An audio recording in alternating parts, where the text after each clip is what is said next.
Welcome to exam विवेचना। तो दोस्तों, जैसा कि आप लोगों को पता है, हम अपने इस चैनल पर डिस्कस कर रहे हैं जो एचपी जीके है, इंडिया जीके है, या फिर जो टीजीटी कमीशन है, इसके लिए पीवाईक्यू सीरीज़। जो ये पीवाईक्यू सीरीज़ है, आपकी हर एक परीक्षा के लिए काफ़ी महत्वपूर्ण साबित होने वाली है। तो आराम से आप इसे देखा करें, ठीक है। कोई भी परीक्षा हो, यहाँ से आपको प्रश्न देखने के लिए वहाँ पर मिलेंगे। जो हिमाचल प्रदेश की मैं बात कर रहा हूँ, जैसे आपका टीजीटी कमीशन हो, या फिर पटवारी की परीक्षा हो, या जेबीटी की परीक्षा हो, या टेट की परीक्षा हो, यहाँ से आपको डेफिनेट प्रश्न परीक्षा में देखने के लिए मिलेंगे। पीवाईक्यू सीरीज़ का काफ़ी ज़्यादा महत्व रहता है, इसलिए ध्यानपूर्वक आप इसे देखा करें। अगर अभी तक आप हमारे व्हाट्सएप और टेलीग्राम ग्रुप्स के साथ नहीं जुड़े हैं, तो उनके साथ आप जुड़ सकते हो। पीडीएफ इत्यादि आपको वहाँ पर सारी मिल जाएगी। चलिए, आज आपके साथ डिस्कस करेंगे प्रश्न पत्र। ये जो प्रश्न पत्र है एचआरटीसी कंडक्टर का है, ठीक है। ये हाल ही में परीक्षा हुई थी, कब? 10 दिसंबर 2023 में। तो यहाँ से जो प्रश्न पूछे गए हैं, भविष्य में आपसे पूछे जाएंगे, तो ध्यानपूर्वक आप देखा करें इसको। तो चलिए शुरू करते हैं, अधिक समय नहीं लेंगे। तो पहला प्रश्न यहाँ पर क्या पूछा गया है, रोहतांग दर्रा किस श्रेणी में स्थित है? यहाँ पर आपके समक्ष विकल्प दिए गए हैं, इनमें से बताना है रोहतांग दर्रा किस श्रेणी में स्थित है। विकल्प में है पीर पंजाल श्रेणी, धौलाधार श्रेणी, जास्कर श्रेणी, या फिर शिवालिक श्रेणी। इनमें से कौन सा होगा, आप अपना उत्तर लगा सकते हो अपनी कॉपी पे। तो जो सही विकल्प होगा तो वो होगा विकल्प ए, पीर पंजाल श्रेणी में है रोहतांग दर्रा। अगला प्रश्न देखिएगा फिर, शिमला रेडियो स्टेशन कब स्थापित किया गया? 1994, 1934, 1955, 1938। दूसरे में जो सही विकल्प होगा उसका चयन करना है। ये जितने भी प्रश्नों के उत्तर आपको दिए जा रहे हैं, ये ऑफिशियल आंसर की पर आधारित है। फिर भी कहीं पर अगर आपको लगे तो आप बता सकते हो। दूसरे का सही विकल्प होगा सी, 1955। अगला प्रश्न है यहाँ 3, हिमाचल प्रदेश की किस घाटी को शहद उत्पादन के लिए जाना जाता है? चंबा, स्पीति, कुल्लू, ब्यास। तो चंबा घाटी जो है, इसे शहद की घाटी के तौर पर जाना जाता है। ए सही विकल्प होगा यहाँ। फिर अगला प्रश्न है यहाँ 4, इसमें क्या पूछा गया है, प्राचीन काल में हिमाचल प्रदेश के किस स्थान को नगरकोट के नाम से जाना जाता था? नगरकोट के नाम से किस स्थान को जाना जाता है हिमाचल प्रदेश के प्राचीन समय में? चंबा, बिलासपुर, कुल्लू, कांगड़ा। चौथे में जो सही होगा उसका चयन करिए। तो यहाँ सही विकल्प होगा कांगड़ा। प्राचीन काल में हिमाचल प्रदेश के कांगड़ा को नगरकोट के नाम से जाना जाता था। डी सही हो जाएगा यहाँ। फिर अगला प्रश्न देखिएगा 5, इसमें क्या पूछा गया है, हिमाचल प्रदेश से वर्ष 2022-23 का पद्मश्री पुरस्कार निम्न में से किसे मिला था? डॉक्टर कृष्णलाल सहगल, केदार ठाकुर, कुलभूषण, नेकराम शर्मा। 5वें में सही विकल्प। तो जो नेकराम शर्मा है, इन्हें दिया गया है 2022-23 का पद्मश्री पुरस्कार हिमाचल प्रदेश से।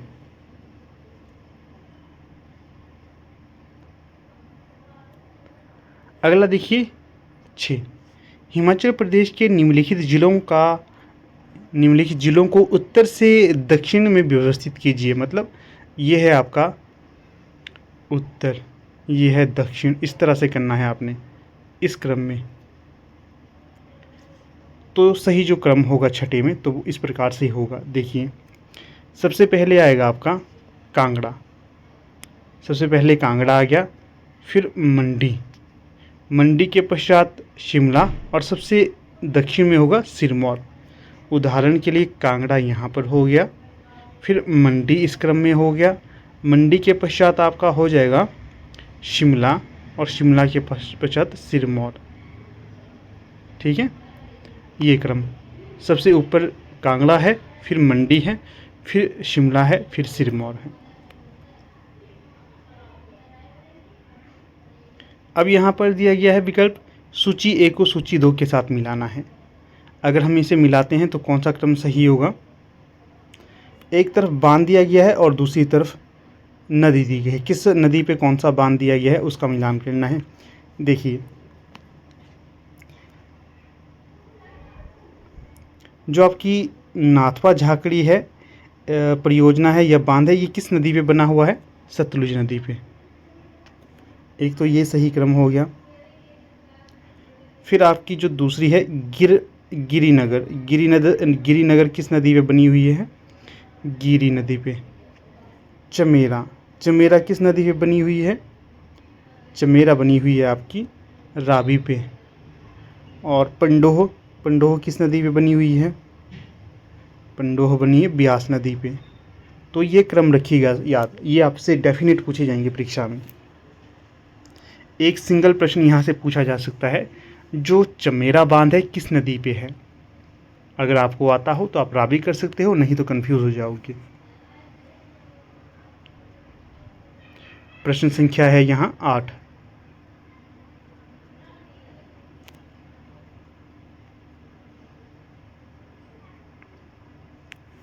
क्या पूछा गया 8 में? जिला सुशासन सूचकांक 2021 में हिमाचल प्रदेश के शीर्ष 3 जिले निम्नलिखित में से कौन से हैं? शीर्ष 3 जिले, टॉप के 3 जिले कौन कौन से हैं? तो अगर हम बात करें टॉप के 3 जिले, तो सबसे पहले नाम आएगा कांगड़ा का, फिर आएगा बिलासपुर और सबसे अंत में आएगा विकल्पों के अनुसार ऊना। 1, 2, 3, ये क्रम सही होगा। तो विकल्प बी ही सही हो जाएगा यहाँ पर। अगला प्रश्न देखिएगा, हिमाचल प्रदेश आर्थिक सर्वेक्षण 2022-23 के अनुसार हिमाचल प्रदेश में कृषि अधीन कौन सा क्षेत्र है? कितना क्षेत्र है? विकल्पों के अनुसार बताना है। तो 9वें में जो सही विकल्प आएगा तो वो आएगा विकल्प ए, 9.44 लाख हेक्टेयर। ये 2022-23 के अनुसार है, ठीक है। आप जो हाल फिलहाल का है उसका भी आप अवलोकन जरूर करिएगा। अगला देखिएगा प्रश्न संख्या 10। राज्य की प्रति व्यक्ति आय 2,01,271 होने का अनुमान है, जो कि 2021-22 के लिए अनुमानित राष्ट्रीय प्रति व्यक्ति आय से डैश अधिक है। कितनी है अपने भारत की आय से? तो 111 रुकिएगा, प्रश्न मैंने आपको गलत पढ़ा दिया। हाँ, ये प्रश्न इस प्रकार से है। नहीं, ठीक है, कोई प्रश्न नहीं। तो इसमें जो सही विकल्प होगा तो वो हो जाएगा 51,264 रुपये। तो प्रश्न इस प्रकार से हुआ, राज्य की प्रति व्यक्ति आय 2,01,271 होने का अनुमान है, जो कि 2021-22 के लिए अनुमानित राष्ट्रीय प्रति व्यक्ति आय से डैश अधिक है। तो ये होगी 51,264 रुपये अधिक। फिर अगला प्रश्न है यहाँ 11। चीन में आयोजित पैरा खेल 2023 में भारत के कितने पदक हैं? चीन में आयोजित हुई थी एशियाई पैरा खेल 2023, इसमें भारत ने कुल कितने पदक जीते हैं वो बताना था यहाँ पर। तो जो भारत ने कुल पदक जीते हैं यहाँ पर 111 पदक जीते हुए हैं। सी सही विकल्प हो जाएगा।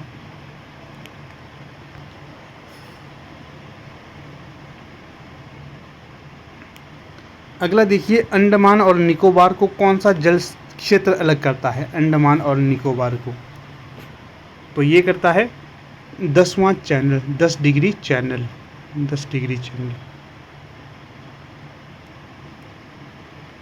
फिर प्रश्न देखिए 13। फरक्का परियोजना का संबंध किस नदी से है? तो ये हो जाएगा आपका गंगा नदी।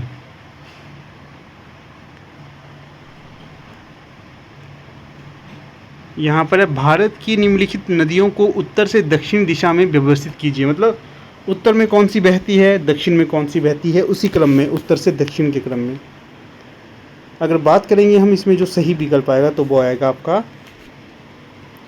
उत्तर। ये आपका उत्तर है, ये दक्षिण। इस क्रम में बतानी है कौन सी नदी आएगी।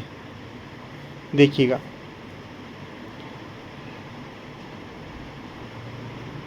उत्तर में जो सबसे पहली नदी है ब्यास, ये पहले नंबर पे आएगी। दूसरे नंबर पे आएगी आपकी लूनी। तीसरे नंबर पे आएगी कृष्णा, चौथे नंबर पे आएगी कावेरी। ये होगा क्रम सही। उत्तर उत्तर मतलब ये सबसे उत्तर में है, उससे नीचे ये है, उससे नीचे, सबसे नीचे ये कावेरी।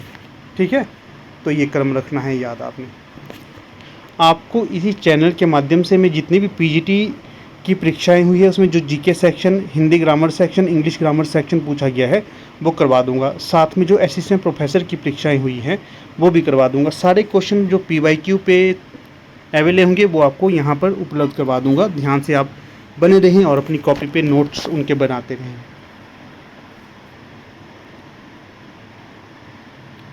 यहाँ पर देखिए, सूची 1 को सूची 2 के साथ सुमेलित करना है। यहाँ पर आपको ये बताना है कि कौन सा जिला किस राज्य में स्थित है। देखिएगा, यहाँ पर जिला दिया गया है, यहाँ पर राज्य। अगर हम बात करें आपका बैतूल राज्य है किस बैतूल जिला है किस राज्य में स्थित है, ये बैतूल जिला।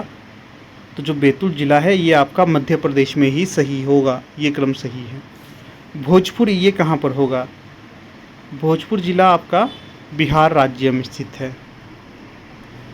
रायपुर किस जिले में स्थित है, रायपुर जिला किस राज्य में स्थित है, छत्तीसगढ़। आनंद ये किस जिले में स्थित है, गुजरात। आनंद जिला गुजरात राज्य में स्थित है। तो ये क्रम होगा सही, 1 का 1, 2 का 2, C का 3, D का 4, ये क्रम होगा सही।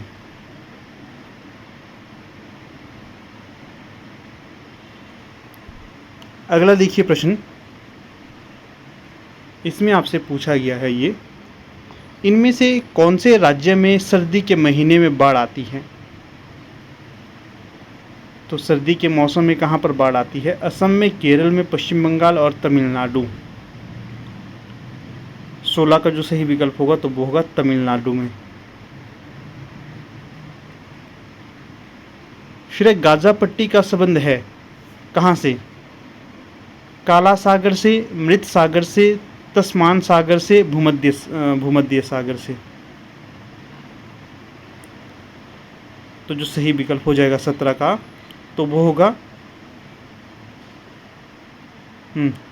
भूमध्य सागर से।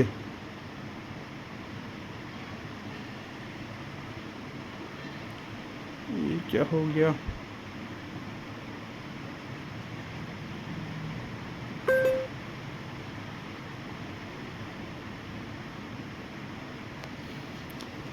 हाल ही में युद्ध हो रहा है जैसे किस देश के मध्य, ईरान और इज़राइल के मध्य। आपसे पूछा जा सकता है ईरान की राजधानी क्या है, इज़राइल की राजधानी क्या है, तेहरान कहाँ पर स्थित है और तेल अवीव कहाँ पर स्थित है। ये सारी चीज़ें आपको याद होनी चाहिए।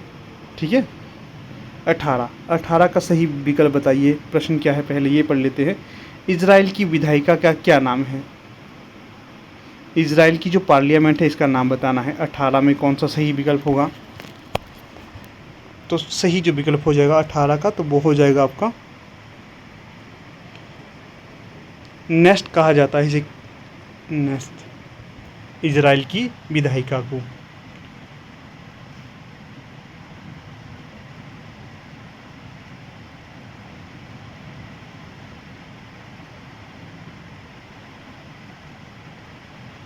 प्रश्न संख्या 19, ताइवान का पुराना नाम क्या है। तो जो ताइवान का पुराना नाम हो जाएगा तो वो हो जाएगा आपका फोर्मोसा।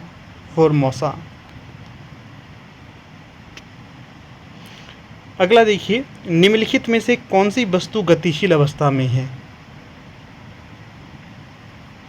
तो जो 20 का सही विकल्प हो जाएगा तो वो हो जाएगा आपका घड़ी में सेकंड की सुई।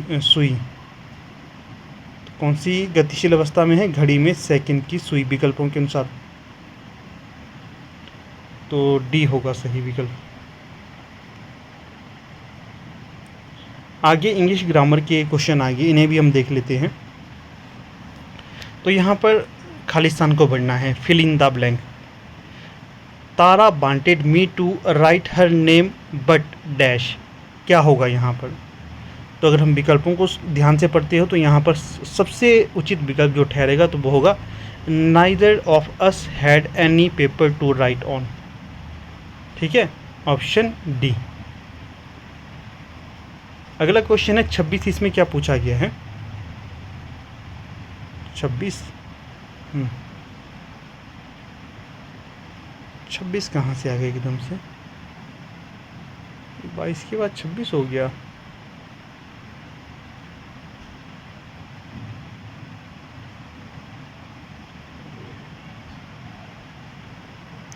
शायद स्लाइड कुछ स्किप हो गई होगी। चलो खैर, इसे हम देख लेते हैं।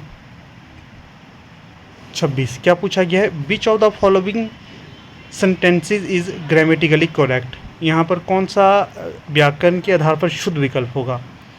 तो सीधे हम उत्तर की तरफ जाएंगे तो होगा विकल्प C, she is far better than her seniors. तो सी सही विकल्प हो जाएगा। नेक्स्ट होगा यहाँ पर 27, choose the appropriate सिनोनियम of the given word. यहाँ पर जो शब्द दिया गया है ये होगा एक्सटेंसिव। इसका जो हमने सही सिनोनियम देखना है। एक्सटेंसिव का मतलब होता है व्यापक। तो व्यापक कौन सा यहाँ पर दूसरा विकल्प होगा? Wide spread, option A. इसका भी मतलब व्यापक ही होता है, दोनों ही सिनोनियम होंगे। अगला है 28, choose the appropriate antonym of the given word. Affirm का क्या होगा? तो इसका हो जाएगा, एक तरफ अफर्म का मतलब होता है स्वीकृति देना और डिनाई का मतलब क्या होता है? इनकार करना। तो सी सही होगा। बाकी ये इसके सिनोनियम होंगे। डिनाई इसका एंटोनियम है। फिर देखिए 29 क्या पूछा गया है? Choose the option which can replace the underlined segment sentence. क्या है यहाँ पर? After seeing the result he pulled a long face. तो इसमें क्या होगा?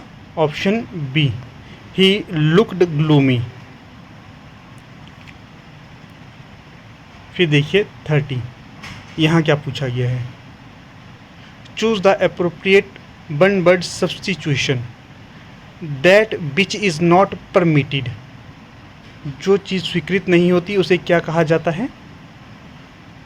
तो वो होगा फॉरबिडन, ऑप्शन ए। ठीक है, तो देखिए कुछ इस प्रकार से आज का ये हमारा लेक्चर था। तो मुझे पूर्ण आशा है कि ये आपके लिए फ़ायदेमंद साबित हुआ होगा। कुछ एक प्रश्न यहाँ पर स्किप हो गए थे, परंतु ध्यान से देखिएगा। अगर हमने 25 प्रश्न भी आपके साथ डिस्कस किए हैं, ये डेफिनेटली लाभ प्रदान करेंगे आपको हर एक परीक्षा के लिए। बाकी व्हाट्सएप ग्रुप में मैं सारे के सारे क्वेश्चन जो थे ये आज के वो सेंड कर दूंगा। एक्स्ट्रा फैक्ट कुछ और थे वो भी सेंड कर दूंगा, वहाँ पर आप आराम से इसे पढ़ लीजिएगा। बाकी वीडियो के अंत तक बने रहे, इसका बहुत बहुत धन्यवाद। अगर व्हाट्सएप ग्रुप के साथ नहीं जुड़े हैं तो लिंक डिस्क्रिप्शन में दे दिया गया है, उसके साथ भी जुड़िए और टेलीग्राम ग्रुप के साथ भी जुड़िएगा। वहाँ पर आपको दोनों की PDF सेंड कर दी जाएगी। Thank you.